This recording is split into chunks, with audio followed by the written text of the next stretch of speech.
2025 ഇൻഡിവുഡ് എഴുത്തമ്മ പുരസ്കാരത്തിന് അർഹനായത് MD രാജേന്ദ്രൻ. കൃതി ശ്രാവണ ബെൽഗോള.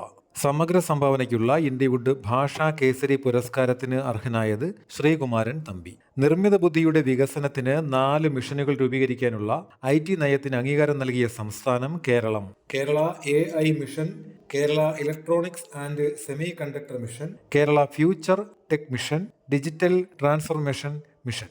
സ്വകാര്യ മേഖലയിലെ തൊഴിലാളികൾക്കായി കേരള സർക്കാർ ആരംഭിച്ച ആശ്രിത സഹായ നിധി, രക്ഷാകവചം പദ്ധതി. വിവാഹം രജിസ്റ്റർ ചെയ്യണമെങ്കിൽ വധൂവരന്മാർ അച്ഛനമ്മമാരെ അറിയിച്ചിരിക്കണമെന്നത് ഉൾപ്പെടെ പ്രണയ വിവാഹങ്ങളിൽ നിയന്ത്രണം ഏർപ്പെടുത്തുന്ന നിയമ ഭേദഗതിക്ക് ഒരുങ്ങുന്ന സംസ്ഥാനം ഗുജറാത്ത്. ചാറ്റ് GPT, ജെമിനി, ഡീപ്സിക് തുടങ്ങിയവയ്ക്ക് ബദലായി ഇന്ത്യക്ക് AI മോഡലുകൾ വികസിപ്പിക്കുന്ന സ്റ്റാർട്ടപ്പാണ് സർവം AI. 2026 ഫെബ്രുവരിയിൽ ടെക്നോ പാർക്കിന്റെ CEO ആയി നിയമിതനായത് സന്ദീപ് കുമാർ.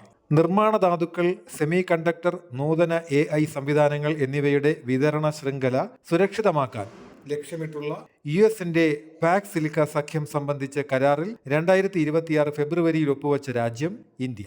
അംഗരാജ്യങ്ങൾ Australia, Greece, Israel, Japan, Qatar, Republic of Korea, Singapore, UAE, United Kingdom. 2026 ഫെബ്രുവരിയിൽ അന്തരിച്ച സ്വാമി വിവേകാനന്ദന്റെ അവസാന നാളുകൾ വിവരിക്കുന്ന ദി മോങ്ക് ആസ് മാൻ എന്ന കൃതിയുടെ രചയിതാവും പ്രമുഖ ബംഗാളി സാഹിത്യകാരനുമായ വ്യക്തി മണിശങ്കർ മുഖോപാധ്യായ.